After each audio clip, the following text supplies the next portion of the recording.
Hello, my name is Josh Atkinson, and you've once again stumbled across my oil painting YouTube channel. But before I get started with today's video, I wanted to ask everybody to hit the like button, the subscribe button, and the notification bell just to help with the algorithm. I know how you're feeling. It's April, the weather's getting warmer, so you're probably missing Halloween, just like I am. So I decided to paint one of my pumpkins from this past Halloween season. This is my first ever white jack-o'-lantern. They've just got so many colors. There's like black pumpkins now. There's green pumpkins, yellow pumpkins. It's a wide world of pumpkinery, and so I'm just wanted to revisit it because I miss it and I can't wait for it to come back. I don't know if it's a still life because it's outdoors and I feel like still lifes happen inside. But anyway, I'll talk about that. I'll talk about pumpkins, ghosts, and all of the trials and tribulations of painting white when you don't use black. Anyway, I'll do that during the time lapse. Okay, so here's our source image, my beloved white pumpkin ghost friend that I carved last October. Um, I'm not going to go on tangents this video, he said with a straight face, but I do just want to say I learned that white pumpkins are much softer than orange pumpkins, so if you are going to paint your first white pumpkin this coming season, because I'm pretending that it's coming soon, uh, you should not um, do it like close to Halloween, because I did mine like 3 weeks before Halloween, and it was deteriorating rapidly. It's soft, but they fall apart pretty fast. So okay, let's talk about white. White is it's like I always say, like you can't talk white, black, gray, brown. You kind of they just kind of can't exist. You have to choose one of the six primary and secondary colors: red, orange, yellow, green, blue, violet. So I'm saying this pumpkin's white, but you kind of have to pick a color to base that white in. So I went with a sort of like dull yellow. So the complement of that, to create the shadow side portion of the pumpkin, I went with a very dark purple. And I thought, well, that's quite smart because the inside of the pumpkin is clearly yellow. It's a very vibrant, light yellow because there's a candle flame illuminating all of it, and the flesh of the pumpkin is just very clearly yellow. So, so I say in the outro of the video that I violate complementary color theory because I do go in with the shadow portion being purple. I darken it, I dull it to the point that it does read to the eye as just what we refer to as black, but it's I guess so the question then would be like, why even bother making it purple? Why not just make it black? And some painters do just use black, but they saturate it with purple, and that's valid. Again, I haven't, as I say, most videos, I haven't gone to art school. If you're new to this channel, when I mention that I haven't gone to art school or that I have student loans, you get to take a shot. So take a shot. Also hit the subscribe button. But I just don't use black because I'm not a trained artist, and for me, it tends to get out of control. You'll see a couple videos in the coming weeks, I think, where I did experiment with black, but I just find that it does have too much tinting strength and it does oversaturate. But so here you can see that blending the body tone, the yellowed white, with the shadow tone, this dulled, darkened purple, is starting to make the purple a little too uh, visibly purple. And the actual pumpkin's surface, the looking at it in the source image or in real life, it just wasn't purple. Like this purple, it's not as saturated as like a purple iris or a what else is purple?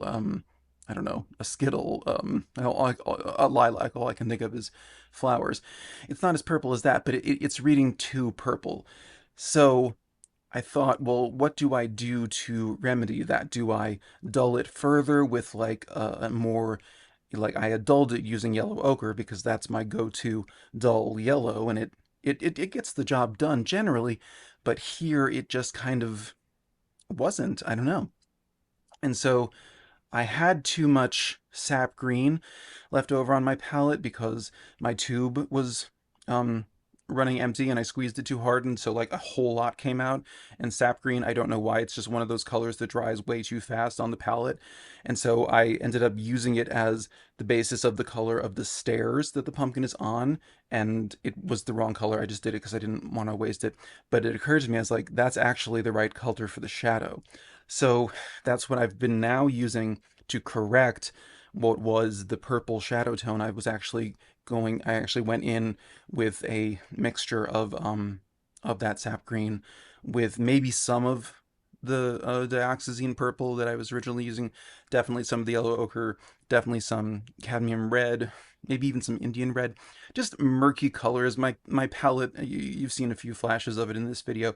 It's pretty messy, so we get a bit of it's very collaborative. I don't always know which color is there. Honestly, I go a lot more by tone. Like that expression, color gets all the credit, that tone and tone does all the work. It's really true. So I can't tell you what precisely was in that shadow tone, but the the important thing is just that I the purple was reading too purple, and seeing the green next to the white, by putting it on the staircase, really made it clear that that was a better shadow color. So I replaced it once that layer dried. Now I'm going in, illuminating and then darkening places, shadows on the interior of the pumpkin. The light is beneath. The light is at the base of the pumpkin, so the shadows of the carved ghost are going to be um, where they are, like at the little corners of its mouth and the tops of its arms.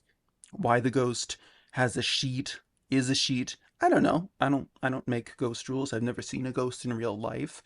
I hope to one day. Last year I splurged and I went to a haunted hotel, and then when I checked in they told me that I booked a room in the specifically not haunted part, and I was like, really? On Halloween night? Like, you couldn't have told me that I booked the non-haunted part of the hotel? So still didn't see one. But anyway, this has been me trying to explain some color stuff. Basically, try to follow the rules of color theory, complementary color theory, but sometimes you have to defer to what your eyeball sees, and yeah, I guess that's that. So this is a 9 by 12 oil painting on a sheet of canvas. So then, yes, that's how I arrived at this painting of my first white pumpkin, not my last. Um, but so, yeah, you can see some up close. You can see some of the purple that I decided I didn't really like purple being the base color of the shadow tone of this white pumpkin, even though the white body tone was a yellow base. I decided to kind of violate complementary color theory and make the shadow more out of a green. Sometimes sometimes you know the rules in order to break the rules. You know, that's I feel like that's the saying. Anyway, it really is true.